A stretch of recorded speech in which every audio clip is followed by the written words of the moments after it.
السلام علیکم دوستوں آج ہمارے ساتھ ہمارے مہمان اس پوڈ کاسٹ کے اندر جناب ڈاکٹر اکرام الحق صاحب ہیں۔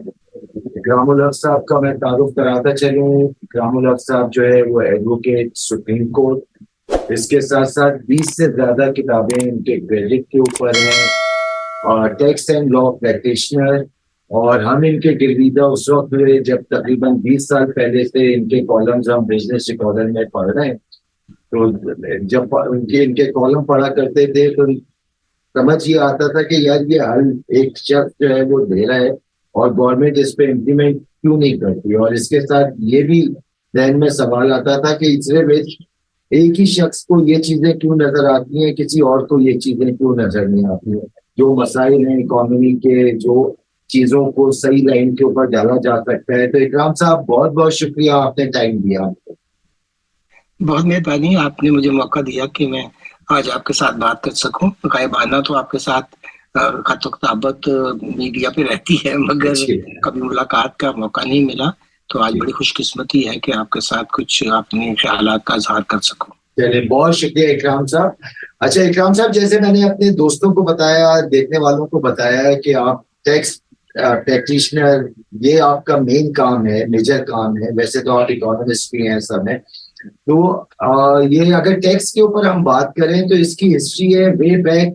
قبل مسیح، 2800 قبل مسیح، 3000 قبل مسیح، جب سے یہ ٹیکس کا نظام جو ہے وہ رائج ہے، اور حکومتیں جو ہے وہ ٹیکس لیتی ہیں، کلیکٹ کرتی ہیں اپنے لوگوں سے، اپنے سٹیزن سے۔ تو اس کے اوپر مجھے بتائیں کہ سر یہ کیا ٹیکسیشن ہوتا کیا ہے، کیا نظام ہوتا ہے، یہ کیا مطلب دادا گیری ہوتی ہے حکومتوں کی، یا کیا ہوتا ہے یہ؟ جی، دراصل جو ایک جدید ریاست ہے، جو کہ جسے ہم انگریزی میں نیشن اسٹیٹ کہتے ہیں، اس کا قیام جب سے آیا ہے، اس میں یہ ضروری سمجھا گیا کہ ایک خاص ایریا کے اندر جہاں بھی کوئی حکمران حکومت ہو تو وہ اس کے دو بڑے ضروری جز ہوں۔ ایک تو یہ کہ وہ لوگوں کی منتخب حکومت ہو، کیونکہ پہلے تو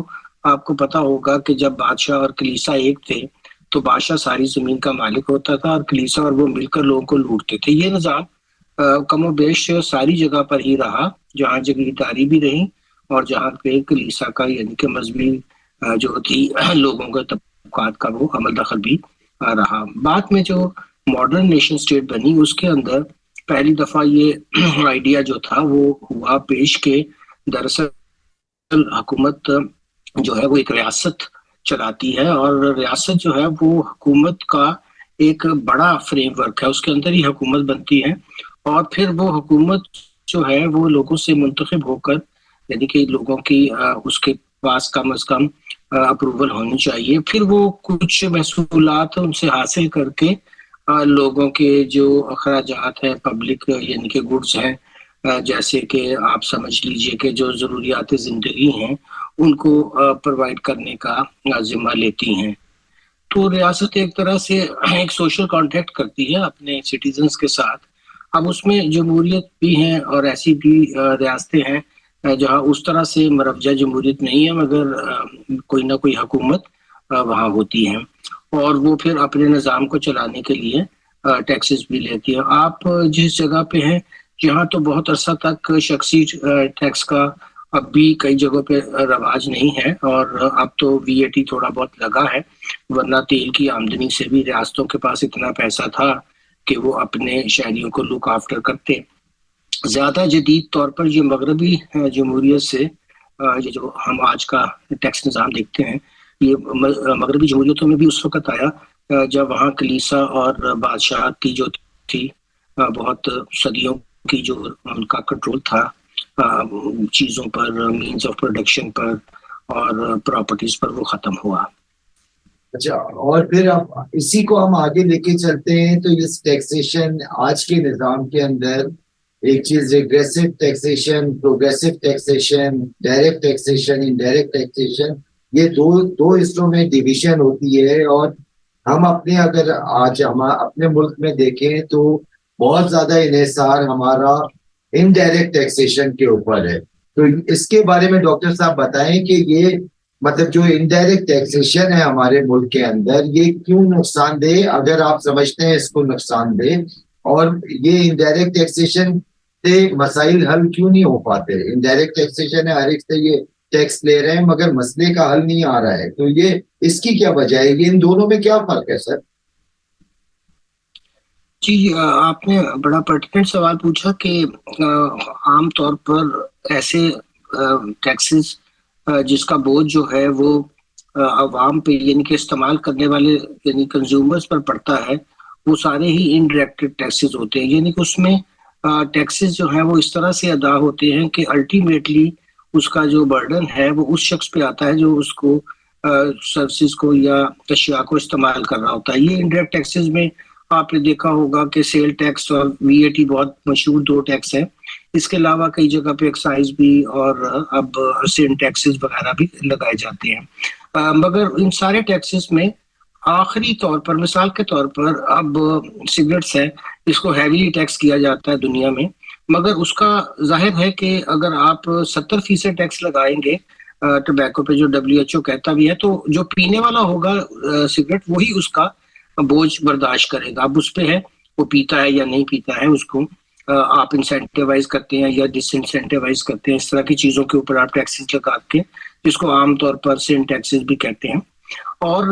عام اشیاء پہ ٹیکس لگانے کا اور سروسز پہ ایک یعنی کہ آئیڈیا تو یہ تھا کہ ان ٹیکسز کے ذریعے ہم معیشت کو دستاویزی کر سکتے ہیں, چونکہ ہر جگہ کے اوپر آپ جہاں بھی سروسز اور گڈز ہینڈ ایکسچینج کر رہی ہوتی ہیں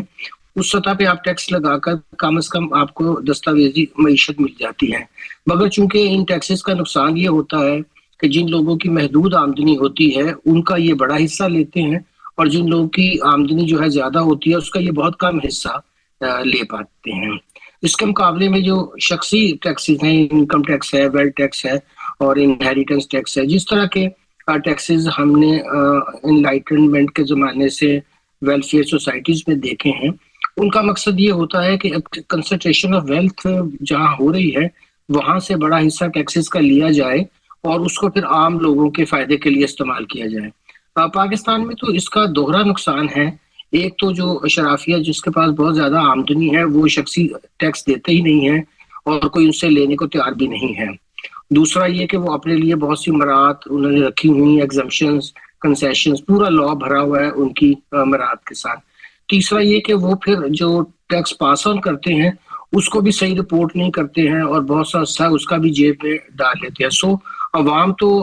ٹیکس دیتی رہتی ہے مگر اس کے بدلے میں ان کو کوئی چیز بھی نہیں ملتی ہے, نہ صاف پانی ہے, نہ ان کے لیے کوئی رہائش کا اچھا بندوبست ہے, تعلیم, صحت, یعنی ایسی بنیادی ضروریات کی چیزیں جسے فنڈامنٹل رائٹس میں شامل کیا جاتا ہے ریاست وہ بھی نہیں دے پاتی. پاکستان میں آپ اندازہ لگائیں کہ 2010 سے ایک آرٹیکل ہم نے آئین میں داخل کیا جس کا 25 سے یعنی کہ ہر بچے کو 16 سال تک فری اور کمپلسری ایجوکیشن دی جائے گی. مگر یہ اب اس کو بھی پاس ہوئے 13 سال ہو گئے ہیں, 18th امینڈمنٹ میں یہ ہوا تھا, مگر نہ تو پروونشل گورنمنٹس نے اور نہ ہی مرکزی حکومت نے اس کے بارے میں کوئی قانون سازی کی, نہ اس کے لیے کوئی بجٹ رکھا. سو پاکستان کے اندر ٹیکسز تو دیے جاتے ہیں مگر جیسے میں نے عرض کیا کہ بنیادی ضروریات بھی جو ہیں وہ بھی کی طرف ریاست بالکل توجہ نہیں دیتی اور حکومتیں بھی بے حسی کا مظاہرہ کرتی ہیں, جس کی وجہ سے پاکستانیوں کے بارے میں کہا تو جاتا ہے کہ ٹیکس نہیں دیتے, مگر ہمیں پتہ ہے کہ اس وقت کوئی 184 ملین کے قریب تو لوگوں کے پاس, شاید اس سے بھی تھوڑا زیادہ نمبر ہو, کے پاس جو ہے وہ موبائل سروس ہے. چلیے اس میں سے 3-4 بھی لوگ سمز رکھتے ہیں بچوں کے لیے, ملازمین کے لیے, مگر یہ بات تو صحیح ہے کہ 120 ملین کے قریب یونیک موبائل یوزر ہر مہینے یا جب بھی وہ اپنے بل پے کرتے ہیں, چاہے وہ پری پیڈ ہوں یا وہ پوسٹ پیڈ ہوں, 15% ایڈوانس ایڈجسٹیبل انکم ٹیکس دیتے ہیں. سو یہ ڈونرز بھی اور جو پاکستان کو ٹیکس ریفارمز کے لیے ورلڈ بینک اور دوسری DFID اور بہت سی اور ایجنسیز بھی ان کے بارے میں بہت غلط وہ تاثر رکھتی ہیں کہ پاکستانی بہت ٹیکس چور ہے. اصل میں غریب عوام تو بہت زیادہ ٹیکس دے رہے ہیں اور عمرہ جو ہے وہ بالکل ٹیکس نہیں دیتے اور بہت کم ٹیکس دیتے ہیں. تو اس کی وجہ سے یہ تاثر غلط پیدا ہوتا ہے کہ پاکستانی قوم بحیثیت قوم جو ہے وہ ٹیکس چور ہے. اصل میں پاکستان کا مسئلہ یہ ہے کہ یہاں طاقتور طبقات جو ہیں وہ عوام کو دبا کے رکھتے ہیں اور ٹیکس نہیں دیتے. اور یہ جو tax to G D P ratio ہماری 9% ہے, یہ بھی ڈائریکٹ کے اندر ہی کاؤنٹ کر کے 9% آتا ہے کہ ہماری اتنی کم ہے. جی یہ سارے اس میں سارے محصولات شامل ہیں, چاہے وہ tax to G D P میں چاہے وہ وفاق اکٹھا کر رہی ہے یا صوبے اکٹھا کر رہے ہیں, کیونکہ پاکستان کے اندر زرعی آمدنی پہ ٹیکس تو صوبوں کے پاس ہے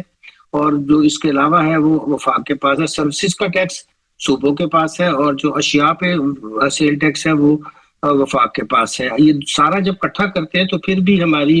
جو ریشو ہے وہ 10-11% سے زیادہ نہیں ہوتی ہے. 9% تو فیڈرل بورڈ آف ریونیو کی ریشو نکلتی ہے, کیونکہ وہ سب سے بڑی ایجنسی ہے جو مرکزی سطح پہ اوپر ٹیکس اکٹھا کرتی ہے. صوبوں کے اندر بے شمار ایجنسیاں وہ ساری ملا کر بھی جو ٹیکس اکٹھا کرتی ہیں وہ جب ہم اس کو پورا اکٹھا کر لیتے ہیں تو پھر بھی ہمارے اخراجات اگر 19-20 بلکہ اب تو 23% جی ڈی پی کا ہو گئے ہیں اور اس کے مقابلے میں ہماری ٹیکس کلیکشن 10-11% ہے. بہت شکریہ سر. اچھا ایک اسی سے ریلیٹڈ آپ نے ایگریکلچر کے اوپر بات کی. ایگریکلچر کے اوپر سر آپ کے وقتاً میں ایک پوری سیریز دیکھ چکا ہوں. آپ سب سے زیادہ آپ ووکل ہوتے ہو کہ ایگریکلچر کے اوپر ٹیکس لگنا چاہیے اور پراپر انداز میں لگنا چاہیے. اچھا اور مجھے یہ بھی یاد ہے کہ آج سے 10-15 سال پہلے جب ہم آئی ایم ایف کے پروگرام میں جانا چاہتے تھے تو آئی ایم ایف نے باقاعدہ 3 جو میجر پوائنٹ نوٹ کر کے دیے تھے کہ ان کو ٹیکس نیٹ میں لاؤ, ان کو ٹیکس نیٹ میں لاؤ. وہ بھی سب سے پہلے انہوں نے کہا تھا کہ ایگریکلچر کے اوپر ٹیکس لگاؤ. فیڈرل حکومت ہماری کوئی اور تھی, پروونشل حکومت کوئی اور تھی. فیڈرل کے اندر جب ہم یہ لے کے گئے کہ ٹیکس لگاؤ ایگریکلچر کے اوپر, یونینیمسلی نو کہا انہوں نے, اور انہوں نے کہا یہ ہمارا ڈومین ہی نہیں ہے. آپ پھر پروونشل میں لے کے گئے تو ادھر بھی یونینیمسلی نو کہ ایگریکلچر ٹیکس نہیں لگے گا. تو یہ کیا وجہ ہے سر کہ آپ ایک حل جو پیش کرتے ہیں اس میں میجر آپ چیز کہتے ہیں کہ ایگریکلچر پہ ٹیکس ہوگا بینگ اے اکانومسٹ, اور یہ لوگ کہتے ہیں کہ نہیں ایگریکلچر پہ ٹیکس نہ لگاؤ. تو یہ اس کو تھوڑا ایکسپلین کریں سر. جی پاکستان میں سب سے بڑا مسئلہ یہ ہے کہ چونکہ ہماری اسمبلیوں میں جگیردار لوگ جو ہیں وہ شروع سے ہی بہت ڈومیننٹ رہے ہیں. جب آزادی کے وقت انڈیا نے سب سے پہلا جو اچھا کام کیا وہ یہ کیا کہ انہوں نے لینڈ ریفارمز کی اور جگیرداری ختم کر دی. پاکستان میں اس کا بالکل الٹ ہوا کہ بلکہ جو لوگ یہاں باہر سے یعنی کہ انڈیا سے اس وقت کمبائنڈ بھارت سے اس علاقے میں آئے تو ان کو اور جگیریں ملی. اور پہلے تو انگریزوں نے دی ہوئی تھی, کیونکہ پنجاب کا آپ کو پتہ ہے کہ 100 سال بعد یہ انگریزوں کے تسلط میں آیا اور یہاں سکھوں کی حکومت تھی, اور یہاں پہ پیٹرن بالکل انڈیا کے الٹ تھا. کیونکہ مسلمانوں نے پھر ان کی مدد کی تو انگریزوں نے یہاں بڑی بڑی جگیریں جس میں آپٹوان ہے, یہ کوسا اور یہ جتنے لوگ دیکھتے ہیں ان کی جو جگیریں ملی تھی یہ انگریزوں, اور یہ عوام کی زمینیں تھی جو انہوں نے مفت دے دی. تو انڈیا میں تو نہرو اور سوشلسٹ چونکہ ان کی سوچ تھی تو کانگریس نے شروع میں یہ بہت اچھا کام کیا. پاکستان میں یہی طبقہ جو ہے یہ کبھی آپ کو کسی پارٹی میں نظر آتا ہے کبھی کسی میں, اور پھر خود فوجی بھی اور پولیٹیشنز بھی یہ بھی زمینیں لیتے ہیں چاہے وہ روایتی طور پہ جگیردار نہ بھی رہے ہوں. کیونکہ آپ نے دیکھا کہ یہاں پہ بیوروکریٹس کو بھی زمینیں ملتی ہیں, یہاں پہ آپ بہت حیران ہوتے ہیں کہ ججز کو بھی ایون زمین وہ بھی مل جاتی ہیں اسٹیٹ کی طرف سے. تو پاکستان میں آپ کو جو سب سے زیادہ انویسٹمنٹ بھی وہ آپ کو ریئل اسٹیٹ میں ہی نظر آتی ہیں. تو یہ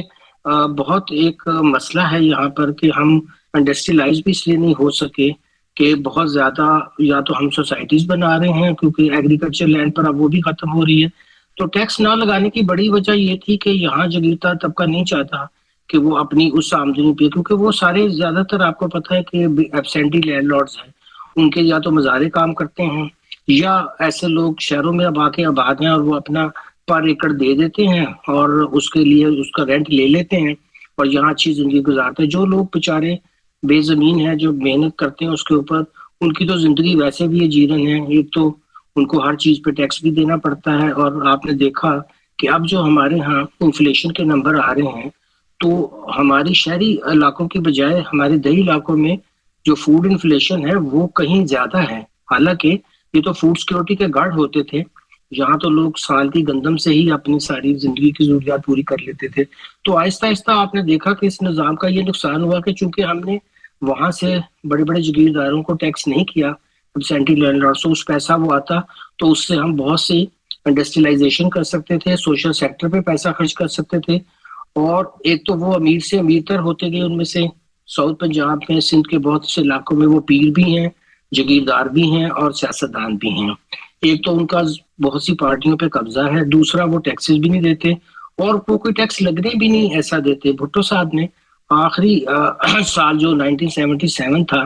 اس میں ایگریکلچر کو وفاقی سبجیکٹ بنایا اور اس پہ ٹیکس 1 جولائی کو یعنی یہ لا پاس ہوا اور 5 جولائی کو ان کا تختہ الٹ دیا گیا, کیونکہ بہت سے لوگوں کو یہ بھی دکھ تھا کہ انہوں نے اس کو کیوں ٹیکس کرنے کی کوشش کی ہے. تو ہو سکتا ہے انہوں نے بھی صرف آخری سال میں سیاسی طور پہ کیا ہو, میں اس پہ کوئی بہت زیادہ ابھی تحقیق نہیں ہوئی. مگر خیر یہ تو بات صحیح ہے کہ پارلیمنٹ نے ایک لا پاس کیا تھا اور وہ لا جو تھا وہ 77 کی 1 جولائی کو پاس ہوا. تو یہ بڑی دردناک کہانی ہے پاکستان کی کہ یہاں ابھی بھی لینڈ ریفارمز کے باوجود بھی ایک ہی فیملی کے مختلف لوگوں کے نام کے اوپر زمینیں ہیں. وہی لوگ روایتی طور پر اس ملک پہ قابض ہیں اور وہ ٹیکس بھی نہیں دیتے ہیں اور بہت اچھی زندگی بھی انجوائے کر رہے ہیں. اور آپ نے دوسرا دیکھا ہوگا کہ عام طور پر جہاں بڑی بڑے گھر ہوتے ہیں اس کے پراپرٹی ٹیکس بھی اسی ریشو سے لیا جاتا ہے. پاکستان میں وہ اس کو بھی صحیح نہیں لگنے دیتے, صرف نامینل سا پراپرٹی ٹیکس دیتے ہیں بڑے بڑے گھر بھی, جس کی وجہ سے جو سول آپ کی سہولیات ہیں جیسے ہیلتھ ہے, ایجوکیشن, پانی ہے, بجلی ہے, یہ چیزیں بھی مقامی سطح پر نہیں جو ہے وہ دی جا سکتی, کیونکہ مقامی حکومتوں کا نظام بھی وہ قائم نہیں ہونے دیتے بڑے بڑے یہ جاگیردار لوگ, کیونکہ انہیں پتا ہے کہ اگر امپاورمنٹ لوگوں کے ہاتھ میں چلی گئی, جیسا ابھی ہم ذکر کر رہے تھے کہ آئین پاکستان میں 18ویں ترمیم میں ایک اور بھی بڑا اچھا شک تھی جسے 140 سے آرٹیکل کہتے ہیں, جس کے ذریعے یہ سیاسی اور جو ہماری انتظامی اور جو مالی معاملات تھے یہ نچلی تیسری سطح پر جانے تھے, یعنی کہ ہم مقامی حکومتوں کے پاس جانے تھے, مگر نہ مقامی الیکشن کرواتے ہیں, نہ ہی قوانین بناتے ہیں اور نہ ہی